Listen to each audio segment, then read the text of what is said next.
திருக்கழுக்குன்றத்தில் இருக்கக்கூடிய ருத்ரகோடீஸ்வரர் சிவன் கோயிலுக்கு வந்திருக்கோம். அபிராமி நாயகி உடனுரை ருத்ரகோடீஸ்வரர் சிவன் கோயிலுக்கு வந்திருக்கோம். இந்த ஊருக்கு பேர் ருத்ரகோடீஸ்வரம்னு பேர். அதாவது கோடி ருத்ரர்கள் ஒரு அடிக்கு ஒரு சிவலிங்கம் பிரதிஷ்டை செய்து வேதகிரீஸ்வரர் வழிபட்டதா வரலாறு சொல்லுது. அப்படி கோடி ருத்ரர்கள் வழிபட்டதுனால கோடி ருத்ரேஸ்வரன் பேர் இந்த ஊருக்கு. கோடி ருத்ரேஸ்வரன் சுவாமிக்கு பேர், அபிராமி நாயகி இறைவிக்கு பெயர். இதில் விசேஷம்னு பார்த்தீங்கன்னா சுயம்பு மூர்த்தியார் பலாயிரக்கணக்கான வருஷமாக இருக்கக்கூடிய ஒரு சுயம்பு மூர்த்தி வடிவம். அப்புறம் வேற ஒரு சிறப்புன்னு பார்க்குறப்போ நந்தியம்பெருமானை அவமானப்படுத்துகிற கருடனுடைய தன்னுடைய மூச்சுக்காரனால கருடனை மண்ணுக்கடியில் புதைய செய்து அவருடைய ஆணவத்தை அடக்கிய ஒரு திருத்தலம்.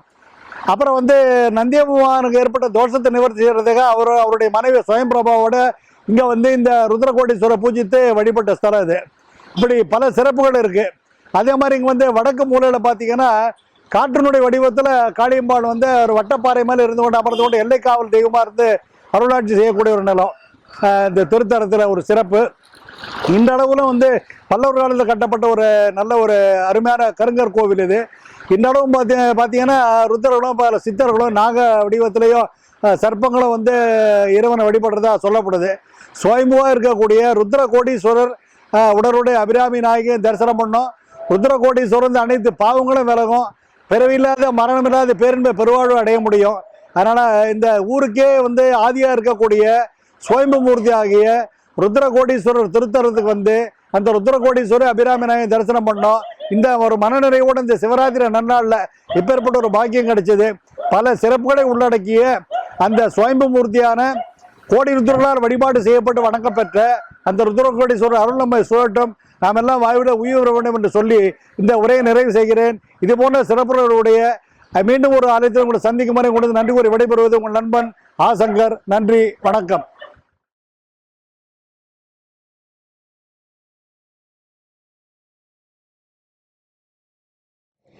வணக்கம் நண்பர்களே.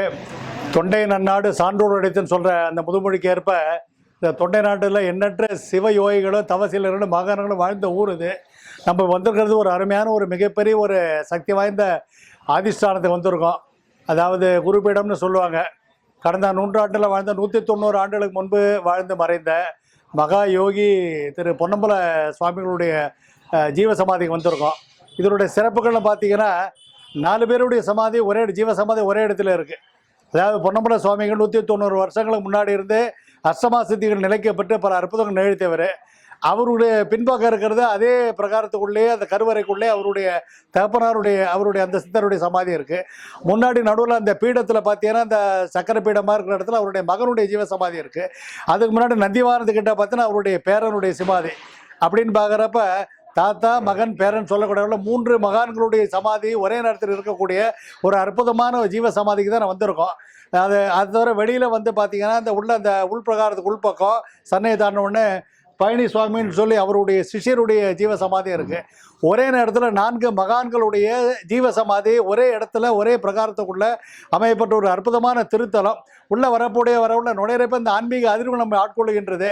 மனதிற்குடைய கவலை நீங்கவும், மாயா விகாரங்கள் தொழிவும், அறியாமை இருள் நீங்கி அறிவொளி பிறக்கவும் அந்த மகான்களுடைய திருவடியை நம்ம சேவிக்கணும். அதான் அடியாருக்கு அடியார் பெருமை பேசாமல் சாணார் தன்னுடைய மேன்மைன்னு சொல்லக்கூடிய அளவில் ஆலயம் தொழுதல் சாலும் நன்றுன்னு சொன்னாலும் தெல்லைவாழ் அந்தர்தம் அடியாருக்கும் அடியேன் ஞான்னு சொன்ன வகையில் அப்பேற்பட்ட மகானுடைய ஜீவசமாதி அவருடைய அருட்கடாட்சி நம்ம ஆட்கொள்ள வேண்டும்.